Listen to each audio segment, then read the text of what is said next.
Libre-échange, Sylvain Blondin. Libre-échange, Sylvain Blondin.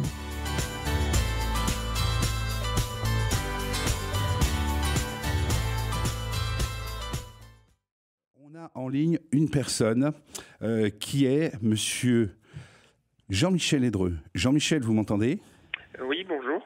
Bonjour Jean-Michel. Alors, vous êtes auteur d'un livre qui s'appelle Recto la vie, c'est nickel chrome, aux éditions Missy pour la vie, que je recommande parce que vous l'avez fait parvenir. Je l'ai lu, malheureusement pas encore jusqu'au bout parce que le temps imparti, j'ai pas pu le lire, mais j'en ai lu la grande majorité, est vraiment très intéressant. Alors, pourriez-vous nous parler de cette maladie en tant que patient ? Alors en tant que patient, donc moi j'ai eu cette maladie à l'âge de, elle a été diagnostiquée à l'âge de 26 ans. Il y a eu une errance diagnostique pendant un certain nombre d'années avec, je pense, les premiers symptômes à la petite vingtaine. Des tas de, donc les médecins m'ont donné des tas d'explications sur ces premiers symptômes. Qui allait ça pouvait être par exemple de la mise en avant d'hémorroïdes, parce que il faut savoir que dans ces maladies, un des symptômes est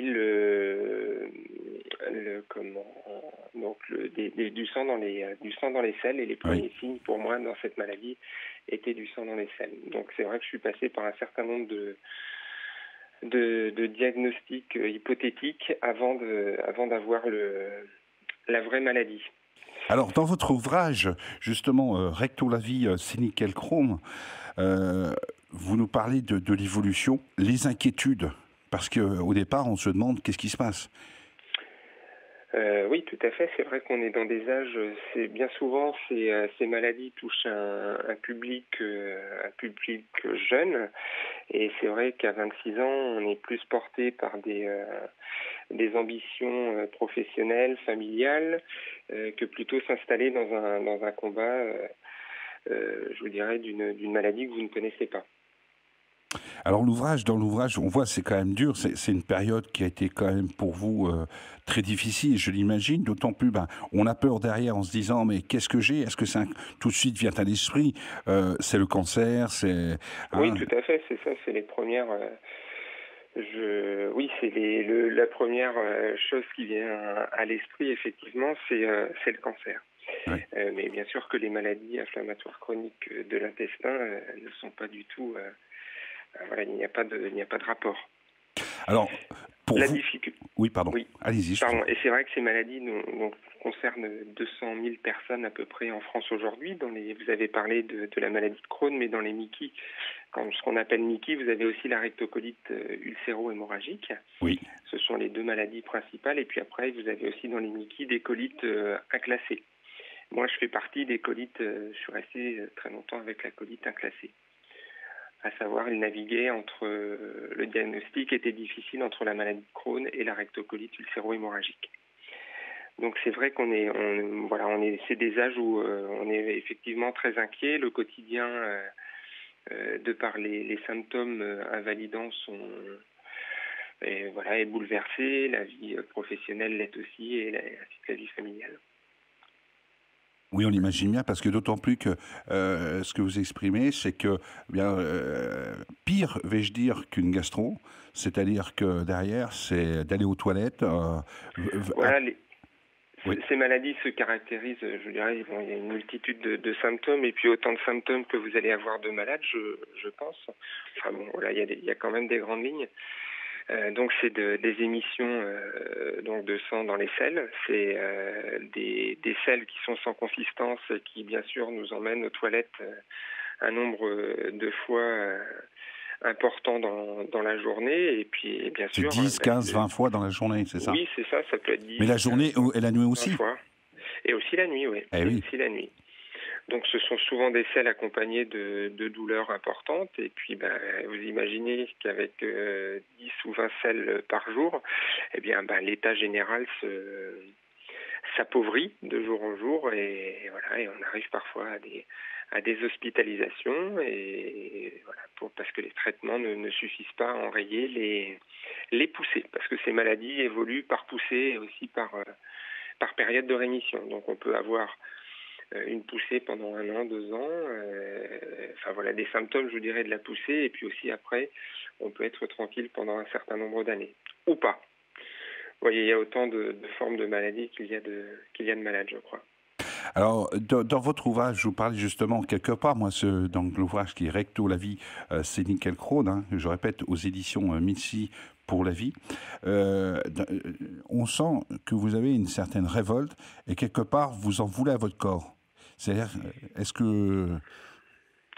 Oui, à cette période de ma vie, c'est... À cette période, voilà. À cette période de ma vie, lorsque on m'annonce le diagnostic et puis toutes les modifications je vais devoir apporter à mon existence, ne m'enchante pas des masses. Et oui. Et c'est vrai que je suis un peu en révolte. Hein. On dit souvent qu'après un choc émotionnel, il y a différentes phases pour arriver à la reconstruction. Et c'est vrai que les premières phases, c'est souvent la colère, le déni, et puis de pas avoir envie d'être malade. Alors, justement, par rapport à l'évolution, comment ça s'est passé? Parce qu'aujourd'hui, actuellement, d'un point de vue professionnel, comment ça se passe? Alors moi, j'ai envie de vous dire, ça reste toujours un témoignage donc très personnel et oui. Je pense que j'ai un esprit tordu, un corps tordu et mon corps a plutôt tendance à exceller aussi dans le cadre de la maladie. C'est-à-dire qu'il m'a pas beaucoup épargné et très rapidement je suis arrivé à un nombre d'opérations et d'hospitalisations, d'opérations chirurgicales et d'hospitalisations importantes. Donc aujourd'hui je vis avec une stomie, ce qu'on appelait vulgairement anus artificiel. Oui. Il y a quelques années. Donc je vis avec une stomie et ce qui m'a permis de calmer les ardeurs de la maladie et de vivre un peu plus sereinement. Alors après, je vous dis pas qu'aujourd'hui, justement, je pense qu'être aujourd'hui dans une période de ma vie où, vous voyez, ça va bientôt faire 20 ans que je connais cette maladie et je ne suis pas sûr encore d'avoir totalement accepté certaines choses. Mais en tous les cas, c'est le combat du quotidien pour vivre heureux et puis essayer de retrouver un équilibre.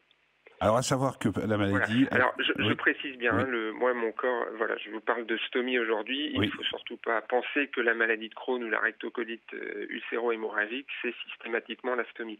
Aujourd'hui, il y a eu des évolutions très, très importantes dans la prise en charge, au niveau notamment des traitements. Et c'est vrai que le quotidien des malades aujourd'hui est largement amélioré par les traitements proposés. Et donc, ça vous permet quand même, je veux dire, d'entrevoir la vie un peu autrement, plus adaptée. Si on avait fait cette émission il y a 2 mois, je vous aurais dit oui. Aujourd'hui, je suis dans une période, je veux jouer la toute franchise et la transparence. Aujourd'hui, je suis dans une période où un peu de trouble, je navigue en eau trouble. Donc, c'est pas la... Voilà. Oui. Je vous réponds avec franchise. Oui, mais c'est très bien, je vous en remercie de votre sincérité. Aujourd'hui, c'est une période encore un peu compliquée. Alors, j'imagine que d'un point de vue professionnel, ça apporte des complications d'un point de vue général. Vous, personnellement, là, mais d'un point de vue général, qu'on contracte cette maladie. L'entourage aussi, les amis, je pense que ça doit apporter tout un changement dans votre vie de tous les jours. Oui, mais alors je crois que effectivement le point important, les malades souffrent d'une non-reconnaissance entre guillemets. Vous savez, tant que vous êtes sur vos 2 pieds, debout, on vous voit, encore à vous déplacer, encore avec cette capacité de pouvoir travailler, vous occuper de vos enfants, aller faire les courses. Vous voyez, tout ce que le quotidien nous inflige, pas forcément avec beauté, mais ce que la morale et toutes ces choses qu'on doit faire au quotidien. Tant qu'on arrive à faire ces choses-là, on nous pense pas malade, on nous croit pas malade. Et donc, c'est bien souvent... on vit avec cette maladie secrètement, en solitaire, et dès lors que les conditions se détériorent et qu'on est hospitalisé, enfin on nous voit malades.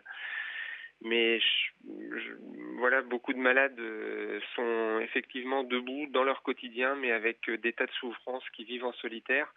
Et c'est parfois difficile à comprendre dans un environnement proche, que sont les collègues de travail ou les amis, ou même sa famille la plus proche, ses parents, frères, sœurs ou conjoints. C'est des maladies qui sont plutôt, je vous dirais, que je classerais avec les facteurs invalidants et invisibles, et c'est pas toujours simple. Il y a le côté physique qui est difficile, et il y a aussi le côté psychologique après. Alors justement, dans votre ouvrage, est-ce que ça vous a permis, Recto la vie, c'est Nickel Crohn, est-ce que ça vous a permis quelque part d'exprimer vos souffrances et quelque part aussi d'accepter cette maladie? Alors, moi dans ce livre, je voulais pas que ce soit un livre fait pour accabler. Je voulais juste que ce soit fait pour que que ce livre puisse traîner sur une table de cuisine, sur une table de chevet, dans une bibliothèque, qui soit oublié chez des amis lors d'un repas, pour que justement faire un trait d'union entre le monde des bien portants et celui des malades. Comme je vous l'ai dit, je pense que beaucoup de malades souffrent d'une non-reconnaissance de ces maladies, et moi je voulais vraiment que cet ouvrage soit fait, soit un outil pour que le grand public comprenne. Voilà, je voulais vraiment faire un trait d'union entre le monde des malades et celui des bien portants. Mais en aucun cas il est fait pour accabler. J'essaie de raconter avec la plus grande honnêteté ce que nous vivons. Personne atteinte de la maladie de Crohn ou de la rectocolite ulcéro-hémorragique. Effectivement, et dedans, vous faites justement partager du moment où vous vous rendez compte de la maladie, toutes les étapes, et c'est un ouvrage qui est quand même assez dur, je vais dire, moi en tant que lecteur, et qui permet aussi de mieux comprendre, la maladie, mais aussi ce que peut ressentir le patient, le malade. Oui, voilà. Vraiment, l'ambition était sans aucune prétention, bien sûr. C'était vraiment dans les propos de me mettre à nu et que les gens afin que les gens puissent comprendre ce que nous vivons. Il y a une association qui est l'AFA. François Petit. Voilà, c'est bien ça. L'association nationale qui depuis de nombreuses années s'occupe avec brio des malades. Qui est la seule organisation. D'ailleurs. La seule organisation nationale. Association nationale. Monsieur. Reconnue d'utilité publique. Oui, reconnu effectivement d'utilité publique. Et justement, on va en parler dans les prochains témoignages. Monsieur Jean-Michel Hédreux, merci pour votre témoignage. Avec plaisir. Tous mes encouragements pour la suite. Et je rappelle votre ouvrage que je recommande vivement, Recto la vie, c'est Nickel Crohn. Très bonne journée, merci, à bientôt. Merci beaucoup, très bonne journée, au revoir. Libre-échange, Sylvain Blondin. Libre-échange, Sylvain Blondin.